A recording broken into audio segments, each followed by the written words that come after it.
સ્કંદ પુરાણની કથાને આગળ વધારીએ. ભાગ 65. બ્રહ્મચર્ય તપસ્યાનો સાર છે અને તે મહાન ફળદાયી છે. તેથી સમસ્ત કર્મોમાં બ્રહ્મચર્યને વધારવું. બ્રહ્મચર્યના પ્રભાવથી ઉગ્ર તપસ્યા થાય છે.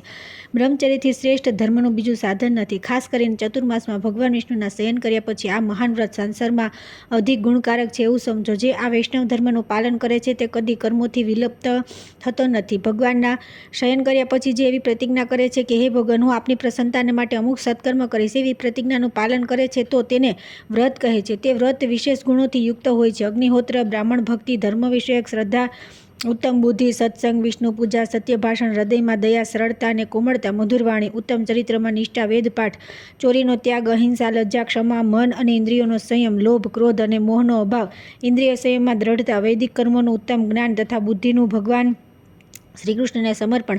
આ નિયમ જે પુરુષમાં સ્થિર છે તે જીવનમુક્ત કહેવાય છે. તે પાતકોથી કદી લેપાતો નથી. એકવાર કરેલું વ્રત પણ સદા મહાન ફળ આપનારું હોય છે. ચાતુર્માસમાં બ્રહ્મચર્ય વગેરેનું સેવન અધિક ફળદાયી હોય છે. ચાતુર્માસ વ્રતનું અનુષ્ઠાન બધા વર્ણના લોકોના માટે મહાન ફળદાયી છે. વ્રતના સેવનમાં લાગેલા મનુષ્યો દ્વારા સર્વત્ર ભગવાન વિષ્ણુના દર્શન થાય છે. ચાતુર્માસમાં યત્નપૂર્વક વ્રત પાલન કરવું, વિષ્ણુ, બ્રાહ્મણ અને અગ્નિ સ્વરૂપ તીર્થોનું સેવન કરવું, ચારે વેદમય સ્વરૂપના અજન્મા વિરાટ પુરુષને ભજો, જેમની કૃપાથી મનુષ્ય મોક્ષરૂપી મહાન વૃક્ષ પર ચઢી જાય છે અને કદી સંતાપને પ્રાપ્ત થતો નથી. ત્યાર પછી આવે છે ચાતુર્માસમાં વિશેષ તપ અને ભગવાનની ષોડોપચાર પૂજાનો ક્રમ.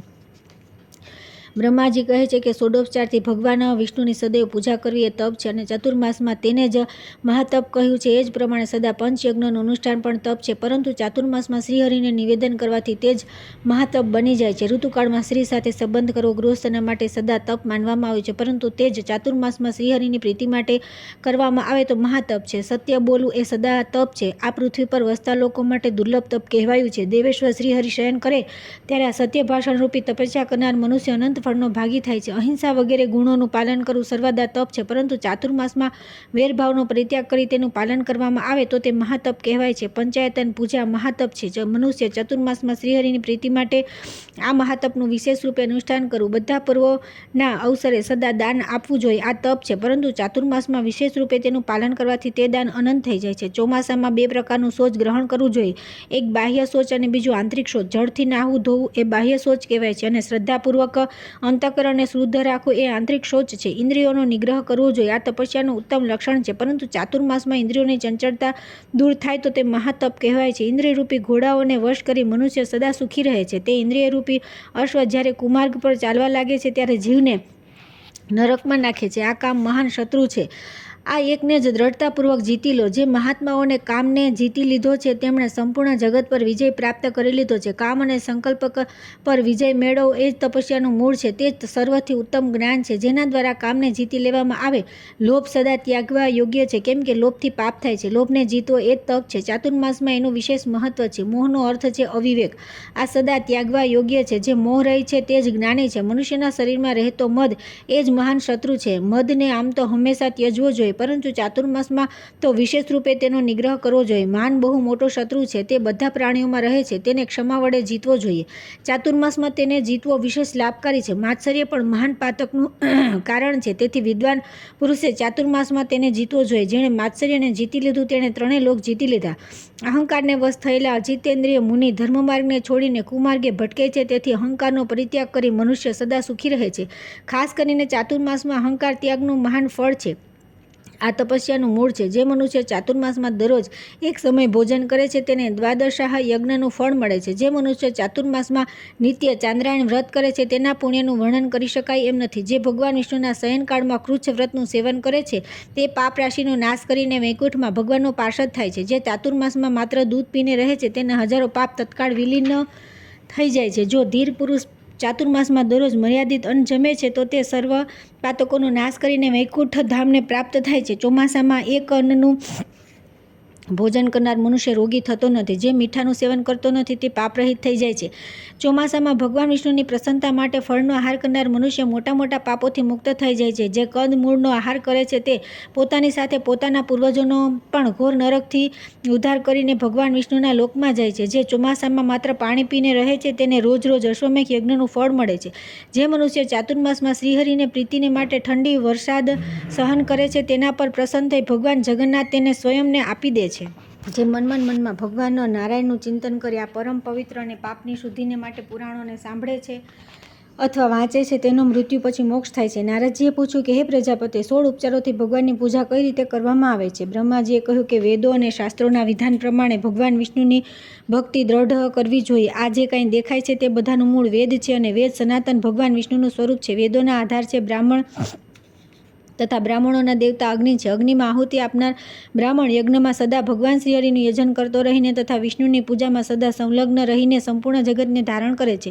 ભગવાન નારાયણનું સ્મરણ અને ધ્યાન ક્લેશ, દુઃખ વગેરેનો નાશ કરનારું છે. ચાતુર્માસમાં ભગવાન શ્રીહરિ જળમાં વિશેષ રૂપે વ્યાપ્ત રહે છે. જળથી અન્ન ઉત્પન્ન થાય છે, તેનાથી જગતની તૃપ્તિ થાય છે. તે અન્ન ભગવાન વિષ્ણુના શરીરમાં અંશથી ઉત્પન્ન થાય છે. અન્નને બ્રહ્મ કહે છે. તે અન્ન આહવાનપૂર્વક ભગવાન વિષ્ણુને સમર્પિત કરીને મનુષ્ય પુનર્જન્મ, વૃદ્ધત્વ અને ક્લેશના સંસ્કારો દ્વારા તિરસ્કૃત થતો નથી. સહસ્ત્ર શીર્ષા પુરુષ વગેરે જે 16 ઋચાઓવાળા યજુર્વેદનું મહાસૂક્ત છે તે સર્વોત્કૃષ્ટ નારાયણમય છે. તેનો પાઠ કરવા માત્રથી પણ બ્રહ્મ હત્યા દૂર થઈ જાય છે. બ્રાહ્મણ માટે એ ઉચિત છે કે તે પ્રથમ સ્મૃતિઓમાં દર્શાવેલી વિધિ અનુસાર પોતાના શરીરમાં ઉક્ત 16 સૂક્તોનો ન્યાસ કરે. ત્યાર પછી ભગવાનની પ્રતિમા અથવા શાલિગ્રામમાં વિશેષ રૂપે ન્યાસ કરે. પછી ક્રમશઃ આહવાન વગેરે કરવું. વૈકુંઠધામમાં વિરાજમાન કૌસ્તુભ મણિથી સુશોભિત, કરોડો સૂર્ય સમાન તેજસ્વી, દંડધારી, શિખાસૂત્રથી સુશોભિત, પીતાંબરધારી રૂપથી ભગવાન વિષ્ણુનું આહ્વાન કરી ધ્યાન કરવું. સર્વના પાપ સમૂહનો નાશ કરનારા વિષ્ણુને આ રૂપમાં પોતાના ધ્યાનમાં સ્થિર કરી તેમને પૂજાના માટે આપણી સામે આહ્વાન કરવું. પુરુષોક્તની પ્રથમ ઋચા, સહસ્ત્ર શીર્ષા પુરુષ વગેરે મંત્રોના આદિમાં ઓમકાર જોડીને તેનું ઉચ્ચારણ કરવું અને તેના દ્વારા ભગવાનનું આહ્વાન કરવું. એ જ પ્રમાણે બીજી ઋચા, પુરુષ, એવેદમ વગેરેથી પાર્ષદો સહિત શ્રીહરિને આસન સમર્પિત કરવું. તે બધા આસન સુવર્ણમય છે એવું મનમાં ચિંતન કરવું. ભક્તિયોગ દ્વારા ચિંતન કરવાથી તે પરિપૂર્ણ થાય છે. પછી ત્રીજી ઋચાથી પાદ્ય સમર્પણ કરવું અને તેમાં ગંગાજીનું સ્મરણ કરવું. ત્યાર પછી નદીઓ તથા 7 સમુદ્રોના જળથી જગદીશ ભગવાન વિષ્ણુને અર્ધ્ય આપવો. સરિતાઓ અને સાગરોનું ચિંતન માત્ર કરવું જોઈએ. ચોથી ઋચાથી અર્ધ્યદાન કરવું જોઈએ. ત્યારબાદ શ્રીહરિને અમૃતથી આચમન કરાવવું. 3 આચમનથી બ્રાહ્મણની શુદ્ધિ થાય છે. આચમનનું જળ સ્વચ્છ તથા ફીણ અને પરપોટાથી રહિત હોવું જોઈએ. બ્રાહ્મણ એટલા જળથી આચમન કરે કે તે તેના હૃદય સુધી પહોંચી જાય. ક્ષત્રિય કંઠ સુધી જાય એટલા જળથી આચમન કરે અને વૈશ્ય તાળવા સુધી પહોંચે તેટલા જળથી આચમન કરે. સ્ત્રી અને શૂદ્ર એકવાર જળનો સ્પર્શ કરવા માત્રથી શુદ્ધ થઈ જાય છે. 5મી ઋચા દ્વારા ભક્તિયુક્ત ચિત્તે આચમન કરવું જોઈએ. ભગવાન ઋષિકેશ ભક્તિથી ગ્રહણ કરવા યોગ્ય છે. ભક્તિથી તેઓ સ્વયંને પણ સમર્પિત કરી દે છે. ત્યાર પછી સુગંધિત પદાર્થો દ્વારા સુવાસિત અને સર્વ ઔષધિયુક્ત સુવર્ણમય કળશોમાં રાખેલા જળથી ભગવાનને સ્નાન કરાવવું. શ્રદ્ધાપૂર્વક મનથી ભાવના દ્વારા લવાયેલા તીર્થ જળથી સ્નાન કરાવવું જોઈએ. શ્રદ્ધા વિના આપેલા રત્નોના ડુંગર પણ વૃથા છે અને શ્રદ્ધાથી આપેલું જળ પણ અક્ષળ ફળદાયક હોય છે. 6ઠ્ઠી ઋચાથી સ્નાન કરાવીને ફરી આચમન કરાવવું જોઈએ. 7મી ઋચાથી ભગવાન વિષ્ણુના માટે વસ્ત્ર આપવું જોઈએ. 8મીથી યજ્ઞોપવિત સમર્પિત કરે. 9મી ઋચાથી યજ્ઞમૂર્તિ શ્રીહરિના શ્રી અંગો પર ઉત્તમ ચંદનનો લેપ કરવો જોઈએ. જેટલા સુંદર યક્ષકર્દમ દ્વારા જગતગુરુ ભગવાન વિષ્ણુના અંગોમાં લેપ કર્યો છે તેણે પોતાના સુયશથી આ સંસારને આચ્છાદિત અને તૃપ્ત કર્યો છે. ચંદન અર્પણ કરનારા મનુષ્ય સંસારમાં પોતાના તેજથી ભગવાન સૂર્ય જેવો થઈને દેવભાવને પ્રાપ્ત થાય છે અને બ્રહ્મા વગેરે દેવતાઓના લોકમાં આનંદનો અનુભવ કરે છે. જે મનુષ્ય ચાતુર્માસમાં ભગવાન વિષ્ણુને ચંદનના આલેપનથી સુંદર રૂપમાં જુએ છે તે કદી યમપુરીમાં જતા નથી. 10મી ઋચાથી ભક્તિપૂર્વક પુષ્પ ચડાવીને ભગવાનની પૂજા કરવી. પુષ્પોથી પૂજાયેલા ભગવાન વિષ્ણુને જો બીજા લોકો પણ પ્રણામ કરે તો તેમને પણ અક્ષય લોક પ્રાપ્ત થાય છે. 11મી ઋચાથી શ્રીહરિને ધૂપદાન કરવું જોઈએ. ઉત્તમ ગંધથી યુક્ત દિવ્ય વનસ્પતિનો રસ તથા અતિશય સુગંધિત આ ધૂપ સંપૂર્ણ દેવતાઓને સૂંઘવા યોગ્ય છે. હે ભગવાન, તમે તેને ગ્રહણ કરો. આ મંત્ર બોલી ભગવાનને અઘરૂનો ધૂપ આપવો. ચતુર્માસમાં આના મહાન ફળ છે. કપૂર, ચંદન, મિશ્રી, મધુ અને જટામાસીથી યુક્ત ધૂપ શ્રીહરિના શયનકાળમાં નિવેદિત કરવો જોઈએ. દેવતાઓ સૂંઘવાથી પ્રસન્ન થાય છે. તેથી ધૂપ તેમની ઘ્રાણેન્દ્રિયને તૃપ્ત કરવાનું શુભ સાધન છે. મુક્તિની ઈચ્છા રાખનાર પુરુષે 12મી ઋચાથી દીપદાન કરવું જોઈએ. જે ચાતુર્માસમાં ભગવાન વિષ્ણુની આગળ દીપદાન કરે છે તેના પાપો પલભરમાં બળીને ભસ્મ થઈ જાય છે. દીપદાન પછી મોક્ષ પદમાં સ્થિત ભક્તિયુક્ત પુરુષે 13મી ઋચા દ્વારા ભગવાનને અન્નમય નિવેદન કરવું જોઈએ. અન્નદાન પછી ભગવાનને ફરી આચમન કરાવવું જોઈએ. ત્યાર પછી 14મી ઋચાથી સર્વ પાપહર આરતી ઉતારવી અને ભગવાનને નમસ્કાર કરવા. 15મી ઋચા દ્વારા બ્રાહ્મણોની સાથે ભગવાનની ચારે બાજુ ફરીને પરિક્રમા કરવી જોઈએ. 4 વખત પરિક્રમા કરવાથી ચરાચર પ્રાણીઓ સહિત સંપૂર્ણ જગતની પરિક્રમા તથા ભગવત સંબંધી તીર્થોની યાત્રા સંપન્ન થઈ જાય છે. ત્યાર પછી 16મી ઋચા દ્વારા ભગવાન વિષ્ણુની સાથે પોતાની એકતાનું ચિંતન કરવું. હું જ સદા વિષ્ણુ છું. આ પ્રમાણે પોતાના મનમાં ભાવના કરનાર બ્રાહ્મણ જીવનમુક્ત થઈ જાય છે. ચોમાસામાં બ્રાહ્મણે વિશેષ રૂપે યોગયુક્ત થવું જોઈએ. આ પ્રમાણે અહીં મોક્ષ માર્ગ પ્રદાન કરનાર ભગવાન વિષ્ણુની ભક્તિનું નિરૂપણ કર્યું છે.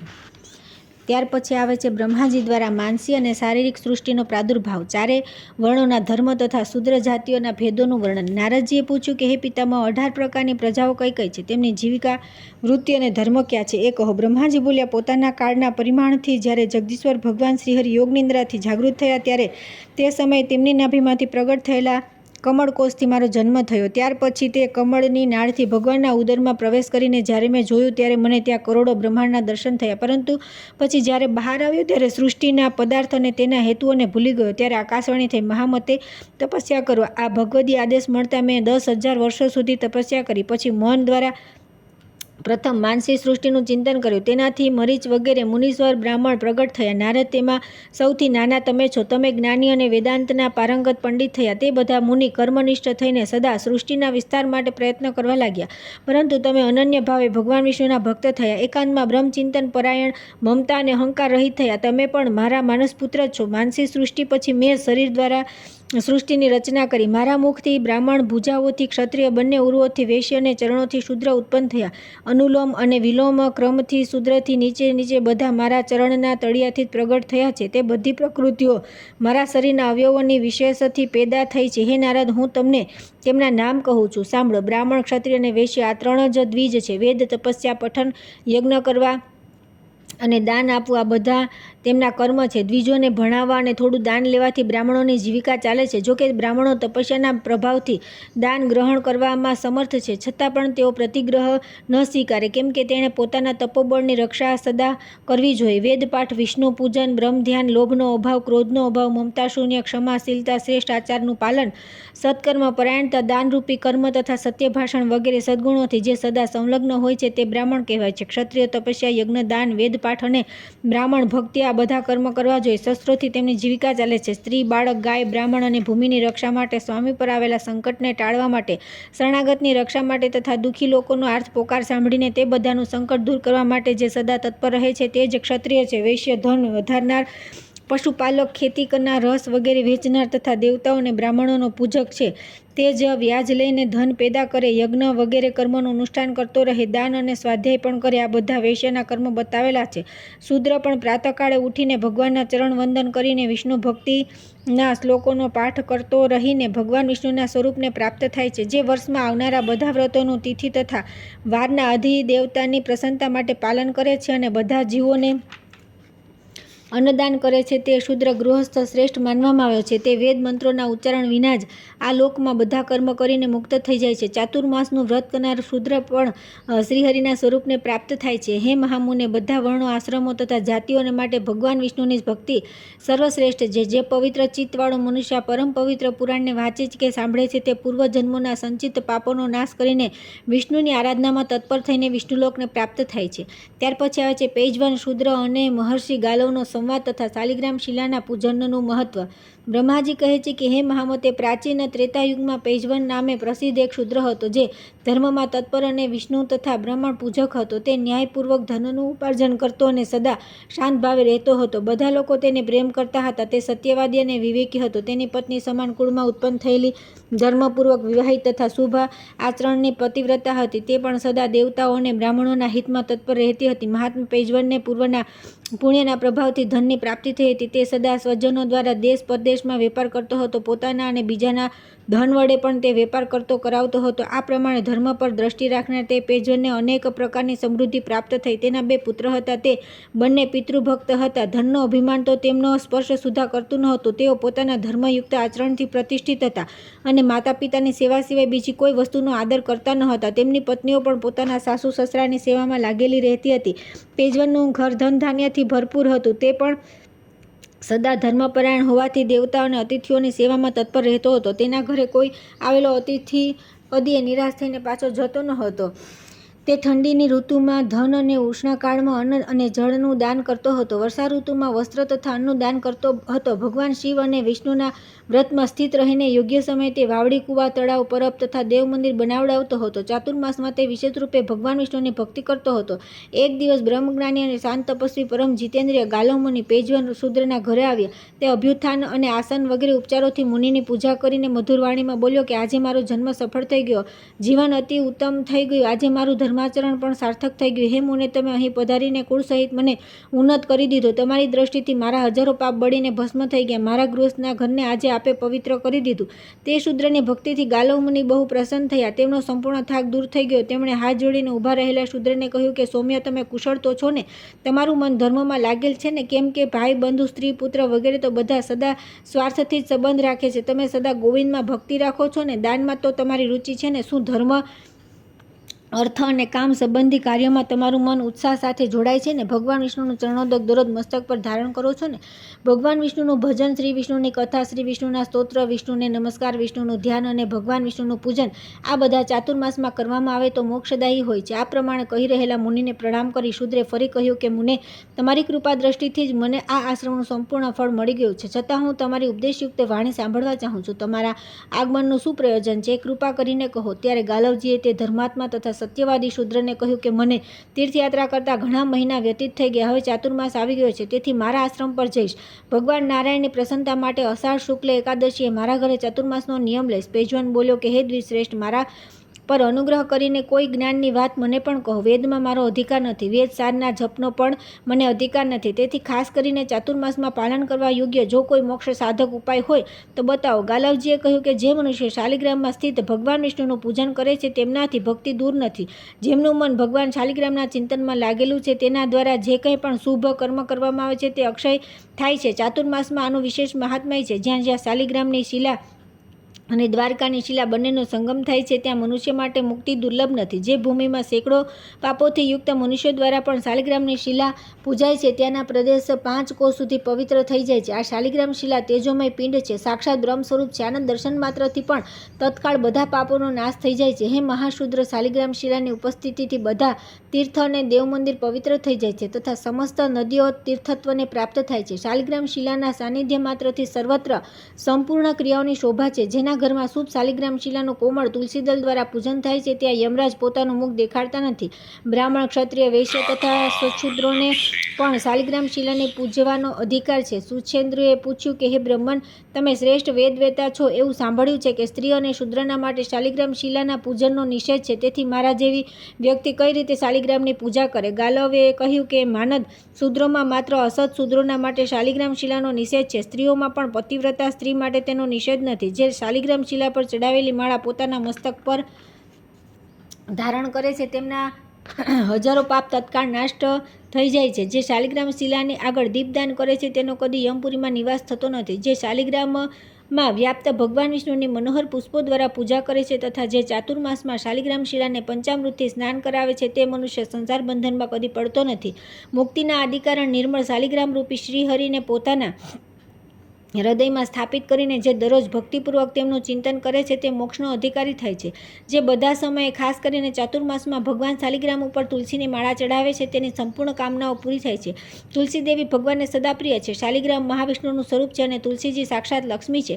તેથી ચંદન મિશ્રી સુગંધિત જળથી તુલસી મંજરી સહિત શાલિગ્રામ શિલારૂપી શ્રીહરિને સ્નાન કરાવી જે તુલસીની મંજરીઓ દ્વારા તેમનું પૂજન કરે છે તેની સંપૂર્ણ કામનાઓ સિદ્ધ થઈ જાય છે. ઉત્તમ પુષ્પોથી પૂજિત ભગવાન શાલિગ્રામના દર્શન કરીને મનુષ્ય સર્વ પાપોથી મુક્ત થઈ શ્રીહરિમાં તન્મયતાને પ્રાપ્ત થાય છે. શાલિગ્રામ શિલાના 24 પ્રકાર છે. તેમનું વર્ણન સાંભળો. પ્રથમ કેશવ છે, તેમની પૂજા કરવી જોઈએ. બીજા મધુસૂદન, ત્રીજા શંકરષણ, ચોથા દામોદર, પાંચમા વાસુદેવ, છઠ્ઠા પ્રદ્યુમ્ન, સાતમા વિષ્ણુ, આઠમા માધવ, નવમા અનંતમૂર્તિ, દસમા પુરુષોત્તમ, 11મા અધોક્ષત, 12મા જનાર્દન, 13મા ગોવિંદ, 14મા ત્રિવિક્રમ, 15મા શ્રીધર, 16મા શ્રી ઋષિકેશ, 17મા નૃસિંહ, 18મા વિશ્વયોની, 19મા વામન, 20મા નારાયણ, 21મા પુંડરીકાક્ષ, 22મા ઉપેન્દ્ર, 23મા હરિ અને 24મા શ્રીકૃષ્ણ કહેવાય છે. આ 24 મૂર્તિઓનો 24 એકાદશીએ સાથે સંબંધ છે. એક વર્ષમાં 24 એકાદશીઓ અને આ 24 મૂર્તિઓ પૂજવામાં આવે છે. આમની નિત્ય પૂજા કરનાર મનુષ્ય ભક્તિમાન થાય છે. જે મનુષ્ય ભક્તિપૂર્વક આ પ્રસંગને સાંભળે છે, વાંચે છે, તેના પર પ્રાણી માત્રના રક્ષક ભગવાન શ્રીહરિ પ્રસન્ન થાય છે. ત્યાર પછી આવે છે સતીનો દેહ ત્યાગ, પાર્વતી વિવાહ, ભગવાન શિવનું હરિહર રૂપે પ્રાગટ્ય અને શાલિગ્રામ શિલાનું મહત્વ. ગાલવજી કહે છે કે ભગવાન વિષ્ણુ જે રીતે શાલિગ્રામ શિલાના સ્વરૂપને પ્રાપ્ત થયા છે અને ભગવાન શિવ પણ જે રીતે લિંગાકારમાં સ્થિત થયા તે બધા પ્રસંગ હું તમને કહું છું, સાંભળો. પૂર્વકાળમાં બ્રહ્માજીના અંગૂઠામાંથી દક્ષ પ્રજાપતિ ઉત્પન્ન થયા હતા. દક્ષની સતી નામે એક પુત્રી થઈ જે ઉત્તમ લક્ષણોથી સંપન્ન અને સાધ્વી હતી. વિધિના જ્ઞાતા ભગવાન શંકરે સતી સાથે વેદોક્ત વિધિથી લગ્ન કર્યા. દક્ષ પ્રજાપતિની બુદ્ધિ મોહવશ મૂઢ બની ગઈ. તેમણે એક મહાન યજ્ઞનું આયોજન કર્યું અને તેમાં ભગવાન શંકર પ્રત્યે દ્વેષભાવનો પરિચય આપ્યો. પિતાના તે દ્વેષથી સતીદેવી બહુ ક્રોધિત થયા અને યજ્ઞવેદીમાં આવીને પ્રાણાયામમાં તત્પર થઈ. તેમણે અગ્નિમયી ધારણા દ્વારા પોતાના શરીરનો ત્યાગ કરી દીધો. તેમના શરીરમાં જે પિતાનો અંશ હતો તેનો પરિત્યાગ કરી સતીદેવીએ મનમાં શીતલ હિમાલયનું ચિંતન કર્યું. મૃત્યુકાળમાં પોતાના કર્મને આધીન થયેલું મન જ્યાં જ્યાં જાય છે ત્યાં ત્યાં તેમનો અવતાર થાય છે. તેથી અગ્નિમાં દેહત્યાગ કરનાર સતીદેવી શીતલ હિમાલયનું ચિંતન કરવાના કારણે હિમાલયના પુત્રી થયા. ત્યાં પર્વત કન્યા થઈને તેમણે શિવ ભક્તિમાં તત્પર થઈને બહુ કઠોર તપસ્યા કરી. ત્યાર પછી હજારો વર્ષો બાદ ભૂતભાવન ભગવાન મહેશ્વર બ્રાહ્મણનો વેશ ધારણ કરીને તે સ્થાન પર આવ્યા અને પાર્વતીના કર્મો અને સ્વભાવની પરીક્ષા લઈને તેમને તપસ્યાથી વિશુદ્ધ જાણ્યા. ત્યાર પછી દિવ્ય શરીર ધારણ કરીને ભગવાન શિવે પાર્વતીનો હાથ પકડી લીધો અને કહ્યું કે દેવી, તમે તપ વડે મને જીતી લીધો છે. જણાવો તમારું કયું પ્રિય કાર્ય કરું. ત્યારે પાર્વતીએ મહેશ્વરને કહ્યું કે આપ મારો અંગીકાર કરવામાં મારા પિતાને નિમિત્ત બનાવો. તેમના આ પ્રમાણે કહેવાથી ભગવાન શંકરે સપ્તર્ષિઓને હિમાલય પાસે મોકલ્યા. સપ્તર્ષિઓ હિમાલયની પાસે જઈને લગ્નનો સમય જણાવ્યો અને મહાદેવજીને બધા સમાચાર કહીને તેઓ પોતાના સ્થાને ચાલ્યા ગયા. ત્યાર પછી લગ્નના દિવસે ઇન્દ્ર વગેરે બધા દેવતાઓ બ્રહ્મા, વિષ્ણુ અને અગ્નિને આગળ કરી આવ્યા અને વર વેશમાં ભગવાન શંકરના દર્શન કરીને બહુ પ્રસન્ન થયા. હિમવાને દુલ્હાના વેશમાં ભગવાન શંકરના દર્શન કરી પોતાને કૃતાર્થ માની પ્રસન્નતાપૂર્વક મધુપર્ક વગેરે શુભ ઉપચારો દ્વારા તેમનું પૂજન કર્યું. ત્યાર પછી વેદોક્ત વિધિથી તે ગુણવતી કન્યાને હિમવાને ભગવાન શિવને સોંપી દીધી. ત્યાર પછી ભગવાન શિવે અગ્નિની પરિક્રમા કરી અને જ્યારે તેમને ગોત્ર વગેરે પૂછવામાં આવ્યું ત્યારે તેઓ લજ્જિત જેવા થઈ ગયા. ત્યાર પછી બ્રહ્માજીના કથનાનુસાર લગ્નની બાકીની વિધિ પૂરી કરવામાં આવી. જે યજ્ઞમાં ચારુ ગ્રહણ કરે છે ત્યારે પોતાના 5 મુખ પ્રગટ કરનારા છે તે જ ભગવાન મહેશ્વર ગિરિરાજ નંદિનીને માટે સુંદર રૂપ અને વેશભૂષાથી સંપન્ન વર બનીને બેઠા હતા. પાર્વતીએ ભગવાન શંકરને જ પોતાના પ્રાણ વલ્લભ તરીકે સ્વીકાર્યા. વિવાહ પછી દહેજ આપીને હિમાલયે શિવજીને વિદાય કર્યા. પછી ત્યાંથી ભગવાન શિવ મંદ્રાચલ પર્વત પર આવ્યા. ત્યાં વિશ્વકર્માએ તેમના માટે ક્ષણવારમાં મણિમય ભવનનું નિર્માણ કર્યું. તે મંદિર દેવાધિદેવ ભગવાન શિવની ઈચ્છાનુસાર વધતું હતું. તે સુંદર ભવનમાં પાર્વતી સાથે નિવાસ કરતા ભગવાન શંકરની દ્રષ્ટિમાં વાયુરૂપધારી કામદેવ આવ્યો. કામદેવે શિવજીને જોઈને આ પ્રમાણે સ્તુતિ કરી કે હે વૃષભધ્વજ, આપને નમસ્કાર છે. આપ સર્વ સ્વરૂપ છો. આપને નમસ્કાર છે. આપ ગણોના સ્વામી છો. આપને નમસ્કાર છે. હે નાથ, મારી રક્ષા કરો. પ્રભુ, આપના આ જગતમાં એવી કોઈ વસ્તુ નથી દેખાતી જે આપનાથી રહિત હોય. આપ જ રક્ષક, આપ જ સૃષ્ટિકર્તા તથા આપ જ સમસ્ત સંસારનો સંહારક કરનારા છો. હે મહાદેવ, મારા પર કૃપા કરો અને મને દેહદાન આપો. ભગવાન શિવ બોલ્યા, કામદેવ, મેં પૂર્વકાળમાં તમને પાર્વતીની આગળ ભસ્મ કર્યા છે. હવે ફરી તેમની જ સામે શરીરધારી થઈ જાઓ. ભગવાન શિવના પ્રમાણે કહેવાથી કામદેવ પોતાનું શરીર ધારણ કરી લીધું અને વિનયપૂર્વક નમ્ર થઈને તેણે પાર્વતીના બંને ચરણોમાં પ્રણામ કર્યા. તે સમયે તે બહુ પ્રસન્ન હતો. પાર્વતી અને પરમેશ્વરનો પ્રસાદ પામીને મહામોહ અને બળ સંપન્ન મહાતેજસ્વી કામદેવ ત્રણેય લોકમાં વિચરણ કરવા લાગ્યા. પ્રાચીન કાળમાં દેવાસુર સંગ્રામમાં ભયંકર રૂપ ધારણ કરનારા બળવાન દાનવોએ દેવતાઓને હરાવ્યા. દેવતાઓ ભયભીત થઈને બ્રહ્માજીના શરણમાં આવ્યા. બૃહસ્પતિ વગેરે બધા દેવતાઓએ જગત પિતા બ્રહ્માજીને નમસ્કાર કરી તેમની સ્તુતિ કરી. પછી બધા જ હાથ જોડીને ઊભા રહી ગયા. ત્યારે બ્રહ્માએ તેમને પૂછ્યું કે દેવતાઓ કયા પ્રયોજનથી મારી પાસે આવ્યો છે. દેવતા બોલ્યા કે હે તાત, અદ્ભુત પરાક્રમી દૈત્યોએ યુદ્ધમાં અમને પરાસ્ત કરી દીધા છે. તેથી અમે બધા તમારા શરણમાં આવ્યા છે. હે દેવેશ્વર, શરણાગત એવા અમારી રક્ષા કરો. દેવતાઓની આ વાત સાંભળી બ્રહ્માજીએ કહ્યું કે એકવાર શિવ ભક્તોએ ભગવાન વિષ્ણુના ભક્તો સાથે એકબીજાને જીતવાની ઈચ્છાથી મોટો વિવાદ થયો. ત્યારે ભગવાન શંકર પોતાના ભક્તોની સામે જ એક પરમ અદ્ભુત રૂપ ધારણ કર્યું. તે તેમનું હરિસ્વરૂપ હતું. તેઓ અડધા શરીરથી શિવ અને અડધા શરીરથી વિષ્ણુ થઈ ગયા. એક બાજુ ભગવાન વિષ્ણુ ચિહ્ન અને બીજી બાજુ ભગવાન શિવના ચિહ્ન પ્રગટ થાય. એક બાજુ ગરુડ અને બીજી બાજુ નંદી ઉપસ્થિત હતા. તેમનો વિગ્રહ એક બાજુ મેઘશ્યામ હતો તો બીજુ બાજુ કપૂર જેવો ગોર વર્ણ હતો. બંનેમાં એકતાનું સ્પષ્ટીકરણ થયું. એક જ પ્રમાણે સંપૂર્ણ વિશ્વમાં એક જ ભગવાન વ્યાપક છે. તેથી વિશ્વ ભગવાનથી ભિન્ન નથી. આ પ્રમાણે ભગવાનની એકતાનો બોધ થયો. શ્રુતિઓ અને સ્મૃતિઓના અર્થને બોધિત કરતી ભેદબુદ્ધિ નષ્ટ થઈ ગઈ. પાખંડી અને યુક્તિવાદી બધા આશ્ચર્યચકિત થઈ ગયા. બધાએ પોતપોતાના મતનો આગ્રહ છોડીને મોક્ષ માર્ગનું શરણ લીધું. મંદ્રાચલ પર્વત પર તે હરિહર મૂર્તિ આજે પણ સ્થિત છે, જેની પ્રમથ વગેરે ગણો સદા સ્તુતિ કરતા રહે છે. સૃષ્ટિ પાલન અને સંહાર કરનારી તે મૂર્તિ સંપૂર્ણ વિશ્વનું બીજ અને અનંત છે. શિવ અને વિષ્ણુની તે સંયુક્ત મૂર્તિનું સ્મરણ કરવાથી તે સંપૂર્ણ પાપોનો નાશ કરનાર છે. તે પરમ સત્ય અને યોગી પુરુષો દ્વારા ચિંતન કરવા યોગ્ય છે. મુક્તિની ઈચ્છા રાખનાર મનુષ્ય તે મૂર્તિનું ધ્યાન કરી પરમ પદને પ્રાપ્ત થાય છે. ચાતુર્માસમાં વિશેષ રૂપે તેનું ધ્યાન કરી મનુષ્ય ફરી માનવલોકમાં જન્મ લેતો નથી. તે હરિહર મૂર્તિની સમીપ જે લોકો જાય છે તેમનું તે ભગવાન કલ્યાણ કરે છે. આમ કહીને બ્રહ્માજી અંતર્ધ્યાન થઈ ગયા. ત્યાર પછી તે અગ્નિ વગેરે દેવતા મંદરાચલ પર્વત પર ગયા અને ભગવાન મહેશ્વરને શોધતા ત્યાં જ ભ્રમણ કરવા લાગ્યા. ત્યાર પછી ચાતુર્માસ પૂરો થતાં હરિહર રૂપધારી ભગવાન શિવે તેમની ઉપર પ્રસન્ન થઈ પ્રત્યક્ષ દર્શન આપ્યા અને બોલ્યા કે હે દેવેશ્વરો, હવે તમે લોકો જાઓ અને પોતપોતાના અધિકારોનો ઉપભોગ કરો. મેં તે દાનવોને કે જેમનો તમને ભય હતો તેને મારી નાખ્યા છે. ત્યારે દેવતાઓ પ્રસન્ન થઈ અનેક વિમાનો દ્વારા પોતપોતાના અધિકારોને પ્રાપ્ત થયા. એકવાર બધા દેવતાઓ તથા ભગવાન વિષ્ણુ અને શિવ દ્વારા પણ પાર્વતીજીની ઈચ્છાથી પ્રતિકૂળ કોઈ કાર્ય થઈ ગયું. તેથી તેમણે દેવતાઓને મૃત્યુલોકમાં પથ્થરની પ્રતિમા થવાનો શાપ આપ્યો. તે જ સમયે તેમણે ભગવાન વિષ્ણુને કહ્યું કે આપ પણ મૃત્યુલોકમાં શિલારૂપ થશો અને શિવજીને પણ બ્રાહ્મણોના શાપથી લિંગાકાર પથ્થરરૂપ પ્રાપ્ત થશે. ત્યારે ભગવાન વિષ્ણુએ પાર્વતીજીને પ્રણામ કરીને કહ્યું કે હે મહાવ્રતે, હે મહાદેવી, આપ સદા મહાદેવજીના પ્રિય છો. હે પ્રાણી માત્રના જન્ય, આપને નમસ્કાર છે. આપ કલ્યાણમયી છો, આપને નમસ્કાર છે. ત્યારે પાર્વતીજીએ પ્રસન્ન થઈ કહ્યું કે હે જનાર્દન, આપ શિલારૂપે હોવા છતાં યોગીજનોને મોક્ષ આપનાર થશો. ખાસ કરીને ચાતુર્માસમાં બધા ભક્તોની કામનાઓ પૂરી કરનાર થશો. બ્રહ્માજીની પ્રિય પુત્રી જે ગંડકી નામની નદી છે તે મહાન જળરાશિથી ભરપૂર અને પરમ પુણ્યદાયિની છે. તેના અત્યંત નિર્મળ નીરમાં આપનો નિવાસ થશે. પુરાણોના જ્ઞાતા આપને 24 રૂપોમાં જોશે. આપના મુખમાં સુવર્ણ હશે અને શાલિગ્રામ આપનું નામ હશે. ગોળાકાર તેજોમય વિગ્રહ અપૂર્વ શોભાયુક્ત હશે. તે શાલિગ્રામ સ્વરૂપમાં તમે સંપૂર્ણ સામર્થ્યથી યુક્ત થઈ યોગીઓને પણ મુક્તિ આપનાર હશો. શાલિગ્રામ સ્વરૂપે જે લોકો આપનું પૂજન કરશે તે ભક્તોને આપ મનવાંછિત સિદ્ધિ પ્રદાન કરશો. ગાલવજી કહે છે કે હે મહાશુદ્ર, ભગવાન વિષ્ણુ જે રીતે શાલિગ્રામ શિલામય સ્વરૂપે પ્રાપ્ત થયા તે બધા પ્રસંગો મેં તમને બતાવી દીધા.